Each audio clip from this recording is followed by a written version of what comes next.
The first champagne glass had barely touched the table when my cousin rose to her feet with a smile that didn't belong at my engagement dinner. "I actually have something to share," Vanessa said, resting one hand on her stomach. "Since everyone's here, I think it's only fair they know I'm pregnant." The room erupted into delighted gasps before she delivered the sentence she'd clearly rehearsed. "And Nathan is the father." Every conversation died instantly. Dozens of faces turned toward my fiancé. Nathan stood frozen beside me, his mouth slightly open but no words coming out. That silence was all Vanessa needed. Around us, whispers spread from table to table like wildfire. Someone dropped a fork. My aunt covered her mouth. My mother reached for my arm as though she expected my knees to give out. Vanessa never looked at Nathan. She kept her eyes locked on me. She was waiting for the tears. Waiting for me to scream. Waiting for the engagement dinner I'd spent 6 months planning to collapse around me. Instead, I slowly picked up my champagne glass. "Before we celebrate," I said calmly. My free hand slipped inside my evening bag. For the first time that night, Vanessa's confident smile faltered. Nathan's face drained of color. He knew exactly what I was reaching for. 3 weeks earlier, I would have believed my life was perfectly predictable. Nathan Brooks and I had spent 6 years building a relationship that felt steady, respectful, and ordinary in all the best ways. We weren't dramatic people. We argued over vacation plans and paint colors, not betrayal. When he proposed, I accepted without hesitation because I'd never had a reason to doubt the future we'd planned together. Vanessa had always been different. Growing up, she somehow managed to make every family milestone about herself. If I earned an award, she'd announce a new opportunity. If someone complimented my achievements, she'd redirect the conversation until everyone was admiring hers instead. It had become such a familiar pattern that most relatives dismissed it as just Vanessa being Vanessa. I learned years ago that competing with her only fed her appetite for attention. Ignoring it usually ended things faster. So when she enthusiastically volunteered to help organize my engagement dinner, I accepted. Looking back, I realized she hadn't offered because she was happy for me. She wanted the best seat in the room when everything fell apart. The dinner itself had been beautiful. Our closest relatives filled the private room of the restaurant. Soft music played in the background while servers moved between tables carrying plates I'd carefully chosen weeks earlier. Toasts had already begun. Friends were sharing stories about Nathan and me. My father had just finished thanking everyone for celebrating with us. Everything was unfolding exactly as I'd imagined. Until Vanessa stood up. Now every guest stared at me with the same expression. Not curiosity. Expectation. They were waiting to watch a woman discover, in front of everyone she loved, that her fiancé had supposedly fathered another woman's child. Some already looked embarrassed for me. Others quietly judged Nathan. A few even looked sympathetic toward Vanessa, as though she'd bravely confessed a painful truth. Nobody knew they were missing the most important piece of the story. I tightened my fingers around the envelope inside my purse. Vanessa mistook my silence for surrender. She smiled wider. "Go ahead, Tasha," she said sweetly. "Say something." I slowly withdrew the sealed document from my bag and placed it on the white tablecloth between us. The room fell even quieter. Vanessa leaned forward, still smiling.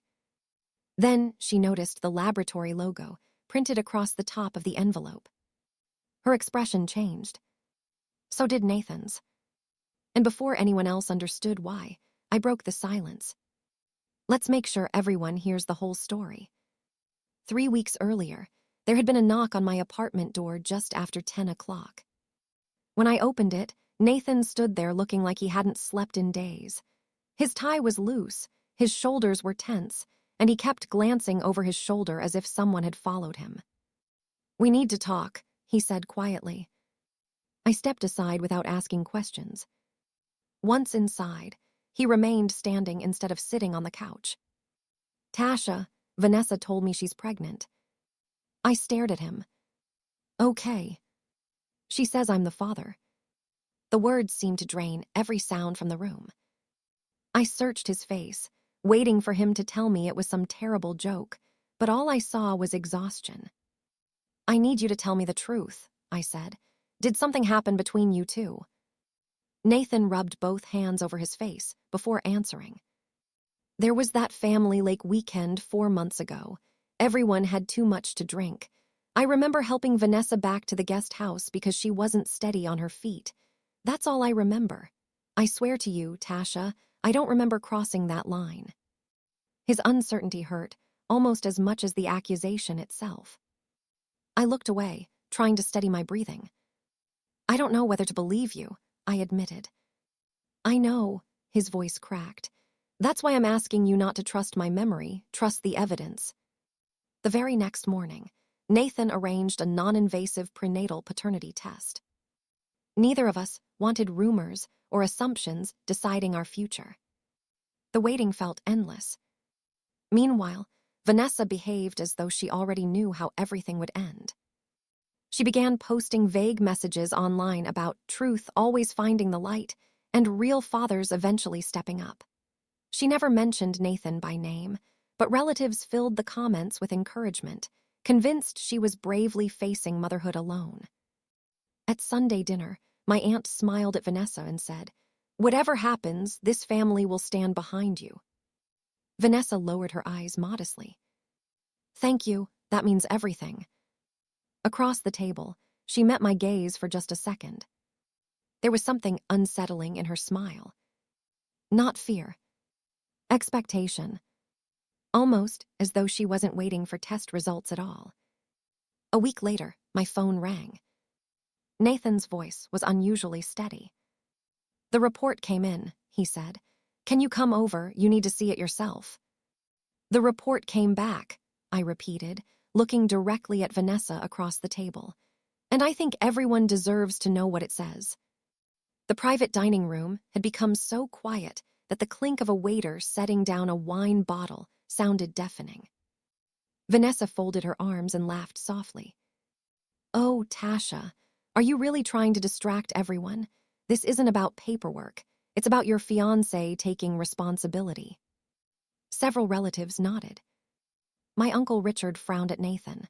"Son, if she's telling the truth, you need to say something." Nathan lowered his eyes.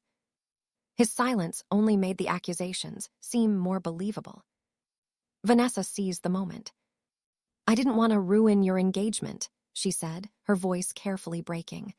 "But my baby deserves a father. I couldn't stay quiet anymore." A few guests actually applauded her courage. Someone whispered, "She's doing the right thing." Another guest looked at me with pity, as though my engagement had already ended. I let the room settle before asking one simple question. "Vanessa, when did you find out you were pregnant?" She answered immediately. "About a month ago." "And when did you decide Nathan was the father?" "The same week." She spoke confidently, never hesitating. I nodded slowly. "So you've believed that for at least 3 weeks?" "Of course." She lifted her chin proudly. "I've never doubted it." I placed the sealed laboratory envelope in the center of the table, but kept my hand resting on it. Vanessa glanced at it and smirked.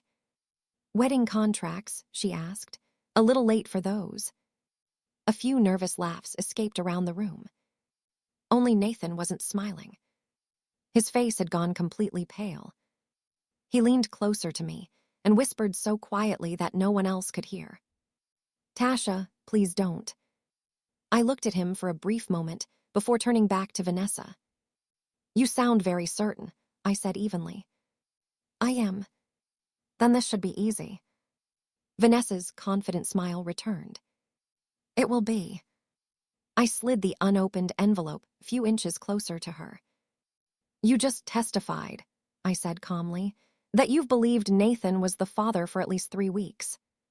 She nodded without hesitation. "Yes." I looked around the room, meeting one pair of eyes after another. "Good," I said. Because that timeline is exactly where this story begins to fall apart. Every conversation stopped. Every guest shifted their attention from Vanessa to me. I broke the seal on the envelope with slow, deliberate movements. No one spoke. The only sound in the room was the paper sliding free. I've been asked all night why I didn't react the moment Vanessa made her announcement, I said. The answer is simple. Accusations deserve evidence before they deserve belief. I unfolded the certified report, but didn't read it aloud yet. Instead, I looked at Nathan. If we're telling the truth tonight, you start.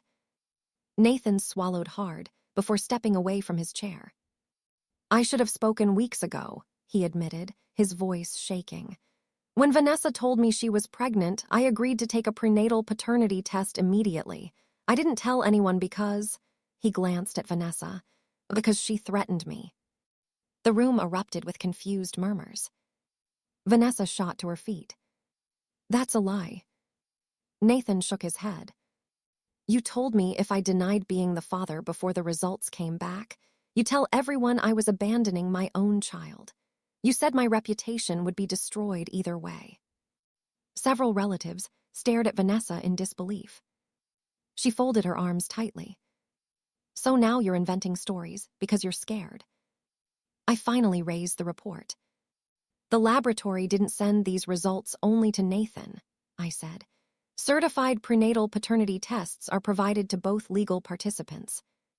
Vanessa's expression froze. Which means, I continued, you received your own certified copy almost 3 weeks ago. Silence crashed over the room. You already knew Nathan wasn't the biological father. Her lips parted, but no words came. You stood up tonight, looked every person in this room in the eye, and accused him anyway. An audible gasp swept across the tables.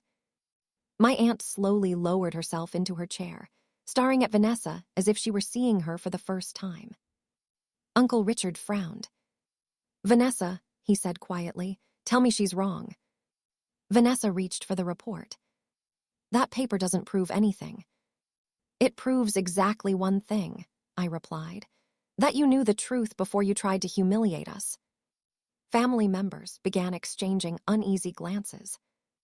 I remember now, one cousin said. You kept saying the test didn't matter because the truth would come out at the engagement dinner. Another relative added, you already knew there was a test. You never sounded worried about the results.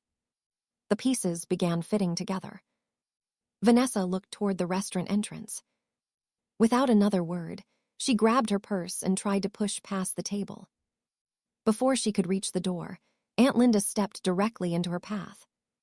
No, she said firmly, you're not walking away from this. Nathan turned to me, his eyes full of regret. I'm sorry, Tasha. I was so afraid of making things worse that I let everyone believe the worst about both of us. I met his gaze for only a moment. I'm glad the truth came out, I said quietly, but that doesn't undo what your silence cost. The room waited. Everyone understood that the biggest decision of the night was still to come.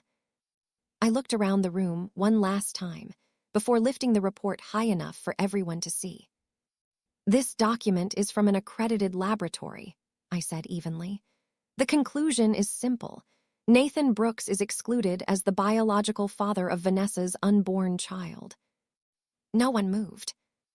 No one even reached for a drink.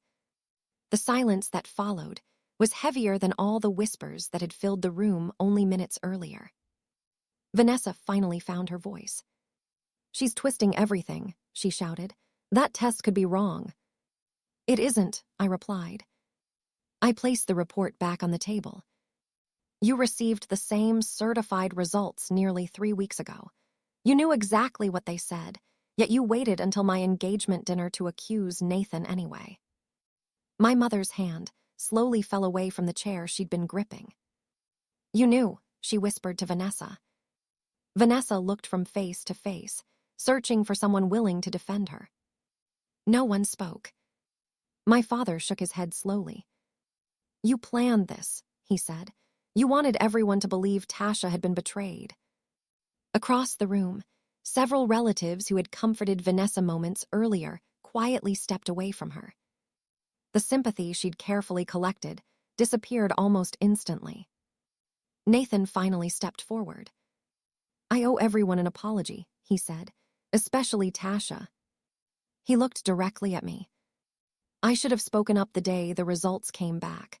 I thought staying quiet would prevent a bigger disaster. Instead, I gave Vanessa the opportunity to control the story." His voice broke. "I let you stand here tonight and face this alone. I'm sorry." I believed he regretted it. I also knew regret couldn't repair what had been broken. I took off my engagement ring and placed it gently beside the laboratory report. A collective gasp echoed through the room. "Nathan," I said softly, "this isn't ending because you fathered someone else's child." I looked him in the eyes. "It's ending because when our future was threatened, you chose fear over honesty." He lowered his head. He didn't argue. He knew I was right. Vanessa suddenly tried one last time. "You can't seriously believe this is all my fault." I turned toward her. "You wanted me to break tonight." I glanced around the room. "You wanted everyone here to remember my engagement as the night I was publicly humiliated." I paused.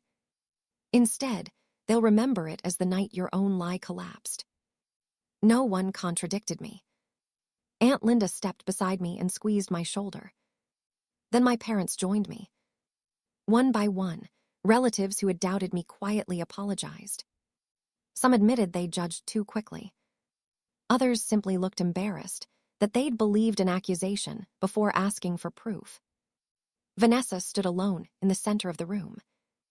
The attention she'd fought so hard to claim had become something entirely different. It was no longer admiration. It was accountability. Over the following months, the truth spread through the family.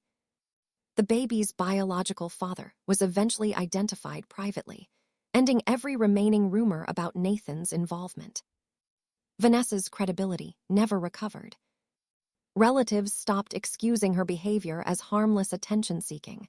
Invitations became fewer. Trust became even harder to earn. Nathan respected my decision to end the engagement. He apologized more than once, but neither of us pretended an apology could rebuild a relationship that had been fractured by silence. As for me, I sold the wedding decorations I'd already bought, canceled the remaining reservations, and redirected my energy into the career and life I'd put on hold while planning a future with someone else. For the first time in years, my decisions belonged entirely to me. Looking back, I realized something unexpected. Vanessa hadn't destroyed my future. She had exposed the people who deserved no place in it. And Nathan's silence hadn't ruined my life. It had revealed exactly what kind of partner he would become when everything was on the line.